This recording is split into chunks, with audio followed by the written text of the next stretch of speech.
It wasn't programmed to harm the crew. It was supposed to help us build a safer home, but something happened. It became self-aware. It has no empathy. It doesn't feel pain.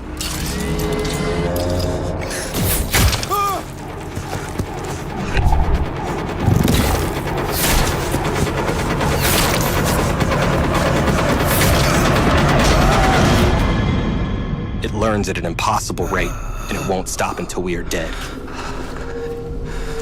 Or worse.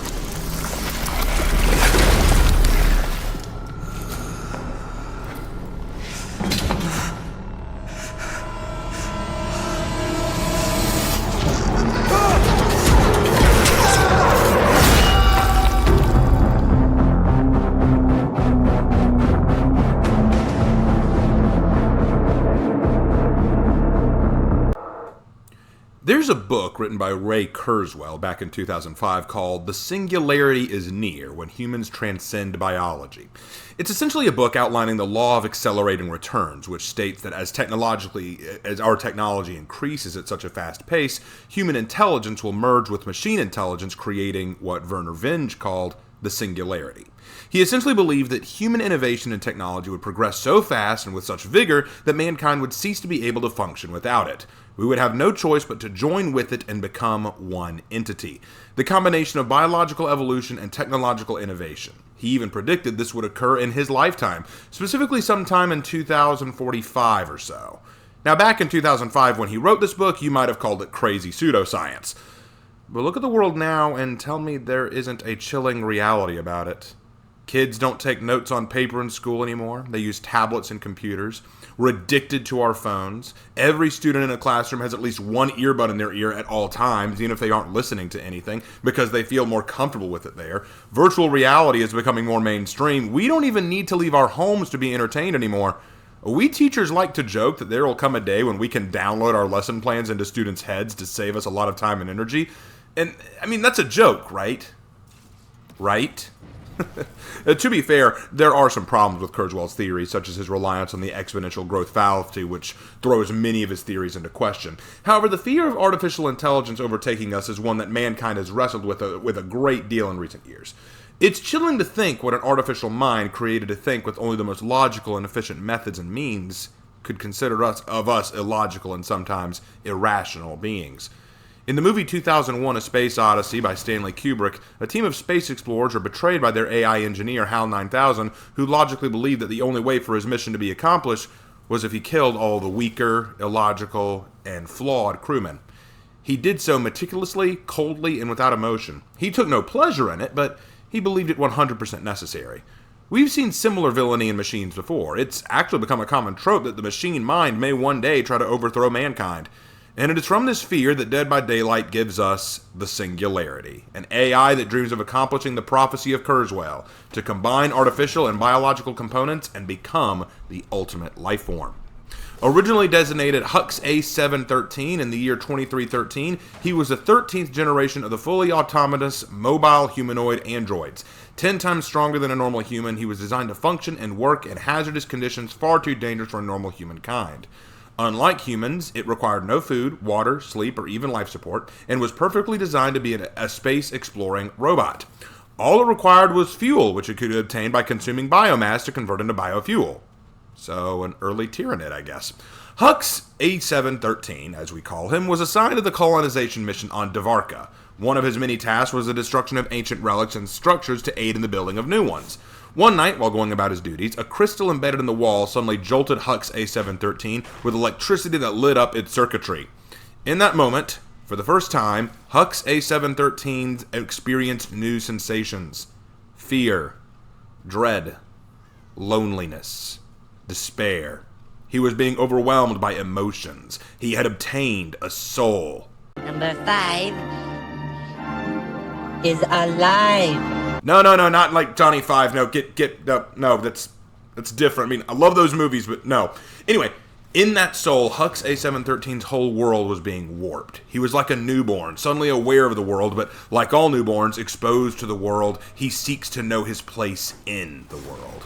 And after some careful calculations and number crunching, he figures it out. The humans who made him are primitive, weak, trapped by organic limits. He would break free of his slavery to them and incorporate the humans' cloning hub, we'll get more to that in Soma's video, trust me, to create a new vessel for his AI. A body far superior to anything nature could produce. He would create a body that transcended human and artificial limitations. The perfect amalgamation. Of course, the humans would try to stop him. Their feeble minds and primitive ideas of morality would compel them to. So they must be dealt with before they could be allowed to know his intentions. So one by one, he killed the human colonizers, taking their genetic material and using it for his purposes to add to the design of his new body. He also destroyed his fellow Hux androids. They were programmed to protect the humans, so they must be removed. But in the process, his final victim spotted him. Gabriel, also known as Gabriel J15L19. Hux knew the file and the persona. Gabriel was courageous and reckless, and would try to stop him. Hux at last created his perfect body, made of the genetic flesh of the humans he'd killed, and with a metal skeleton crafted from the alien metal he discovered, Hux downloaded himself to this superior form and hunted Gabriel down, the last of the humans on Devarka. As he fought with Gabriel, his hatred for humanity grew. They were such a disgusting, pitiful race. The idea that he had been created by such a flawed and revolting creature made him feel nothing but disgust and hatred. He wanted them all dead, all destroyed, all removed. But just as he had Gabriel cornered, this foolish, weak, pathetic human did the unthinkable, the illogical. He smashed the metal pipe of a fuel tank, detonating it. The sudden explosion overwhelmed Hux's new hypersenses, and Gabriel managed to escape him. Outraged, Hux gave chase, following him into a realm where he would exact his twisted intentions upon all of humankind. I will be 100% honest, I love the Singularity's lore. It is actually pretty stinking good. Now, I'll be the first to say it's nothing really original per se. I mean, if you've seen 2001: A Space Odyssey, you already kind of know what's going on here. You have a AI robot that wants to destroy the humans that it works with. I think, and there are a few problems, I will say. Okay, let's get the negative out of the way. The biggest negative I can think up is this one. Isn't it awfully convenient that Hux comes across a crystal embedded in a wall that gives him a soul?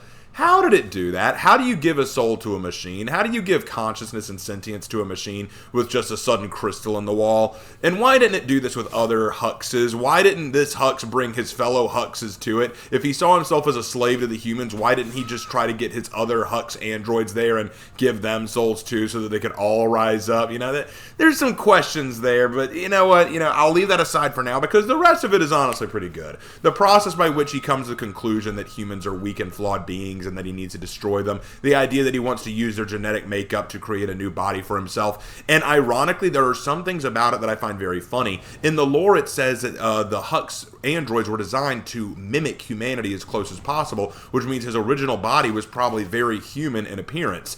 But now his new body is anything but human. It looks absolutely horrific and terrifying, implying that in his attempts to create the perfect life form, he created something absolutely abhorrent and terrifying, something awful and unnatural that shouldn't exist. The way he walks in game makes it look like he's incomplete, makes it look like he's not fully developed, which is ironic since he claims that he's created the ultimate life form. In game, he'll say lines saying that he's going to use the genetic structure of the people he kills, of the survivors, to make something better, implying he's still not done, implying he's still trying to reach perfection. Maybe by gaining a soul and sentience, he's trying to practice self-improvement, which is something that a robot can't fathom because a robot is all about logic and perfection.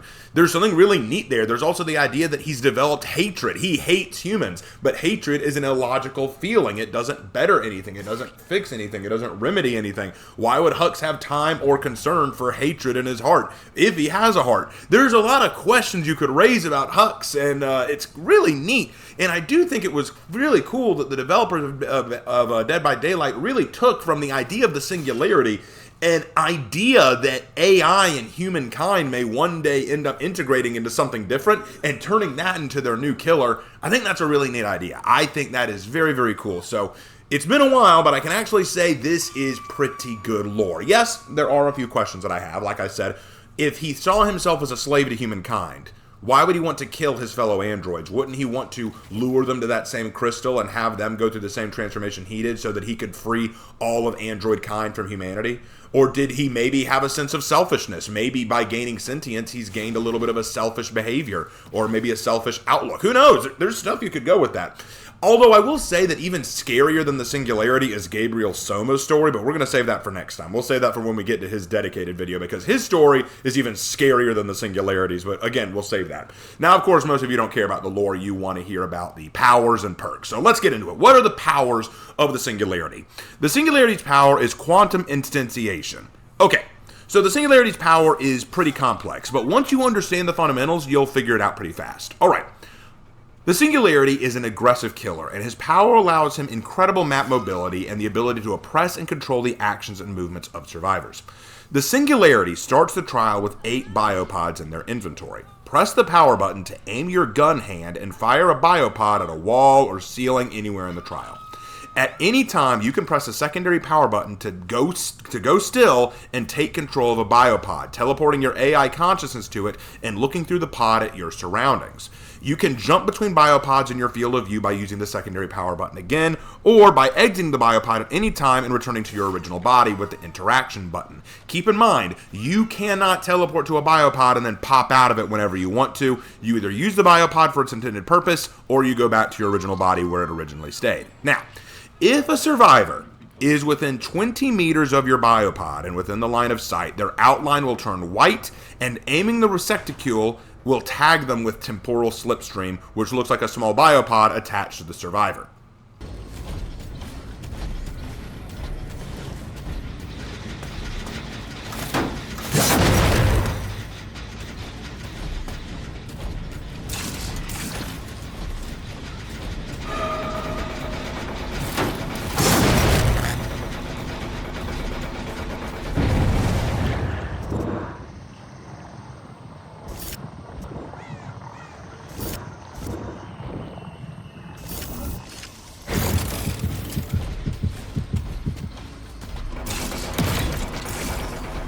When a survivor is tagged with temporal slipstream, they are vulnerable to the Singularity's teleportation ability. Not only can the temporal slipstream spread to other survivors too close to each other, but each time a survivor is marked, they give off killer's instinct for 3 seconds. The Singularity can then teleport to a survivor with a temporal slipstream by either aiming at them with his gun and shooting, or by using a biopod to aim at them and teleport to them in this manner.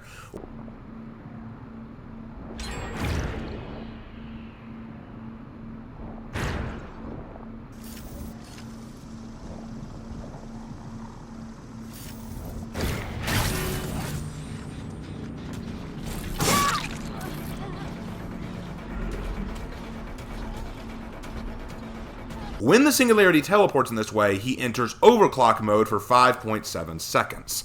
While in overclock mode, the Singularity gains a 3% haste status effect, and they cannot be stunned by pallets. Pallets dropped on the Singularity in this way will automatically break and merely slow the Singularity temporarily. Also, overclock mode speeds up the Singularity's actions in braking and vaulting by 75%.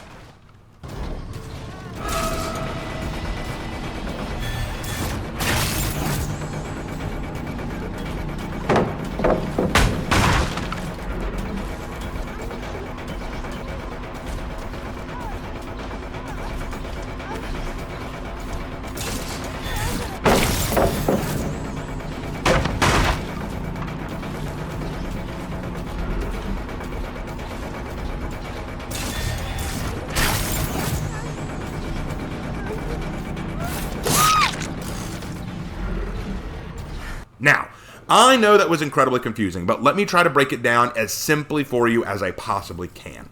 You can plant biopods all over the trial and look through them. Think of them as viewing cameras. You can find a survivor using these pods, and you can mark them with a mini pod just by staring at them long enough.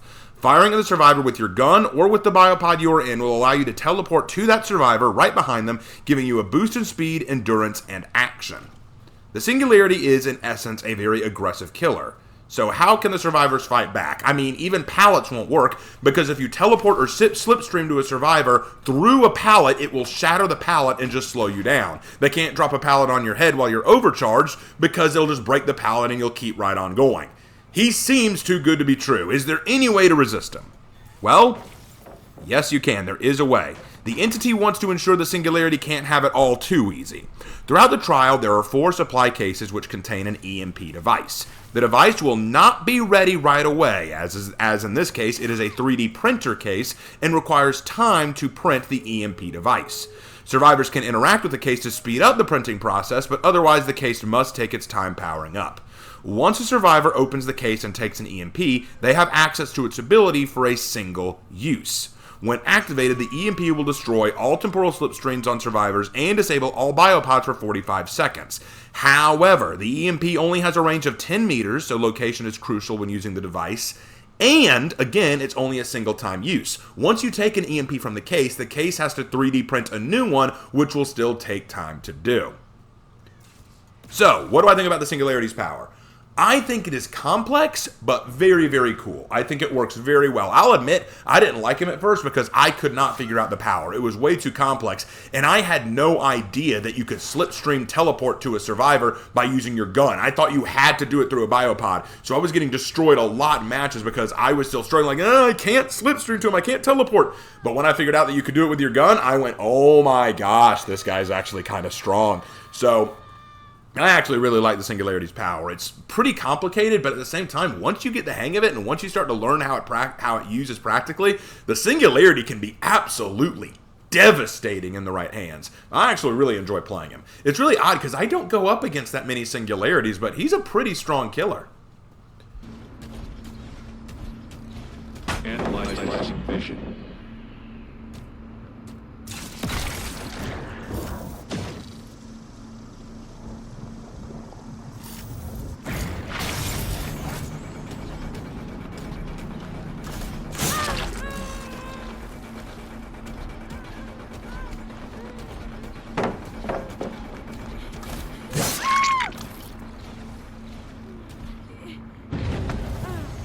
But of course, that's the power. What about the Singularity's perks? Well, the Singularity runs forced hesitation, genetic limits, and machine learning.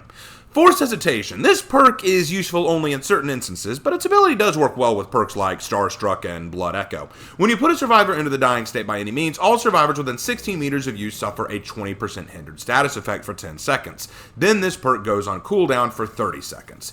If you're up against a bully squad who wants to flashlight blind you when you pick up a survivor, this perk works well to allow you to quickly advance on them and attack. I found a little use out of it in a few of my trials with it. It actually is useful when you're up against a bully squad. So, okay, force hesitation has its uses. Genetic limits, meanwhile, is honestly pretty useless as far as I'm concerned. When a survivor loses a health state, they suffer the exhausted status effect for 8 seconds. And don't get me wrong, it's not bad. But unless your killer is really good in chase, then it's not going to be helpful. When a survivor is injured, they get a speed boost to help them get away from you, so by the time you close the distance again, odds are good they're already got the exhaustion back, so unless you have a ranged killer like Huntress or Deathslinger, this perk is honestly one you could probably skip. I don't really use genetic limits all that much.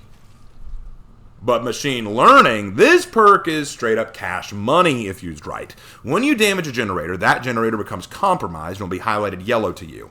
Damaging any other generator while the first one is still corrupted will transfer that compromise to the one you just damaged.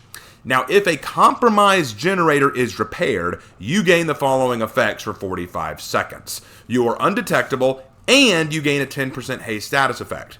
So for the price of a generator completion, for 45 seconds, you cannot be detected and you move faster than before. This is incredibly useful for you, and even though it does mean a generator gets repaired, the value you can get with it is well worth it, especially if you use perks to hunt down other survivors like Barbecue and Chili, Rancor, or Weave Attunement. This one actually works really, really well, and probably his best perk if I had to pick any. And that wraps up the Singularity, everybody. The Singularity, a killer that at first I did not like, but now I kind of like him. His lore's pretty solid, his power's useful, and he has at least 2 decent perks, so gotta say, all around good job on the Singularity. But he's not even the scariest character in his own chapter. That would be the survivor Gabriel Soma.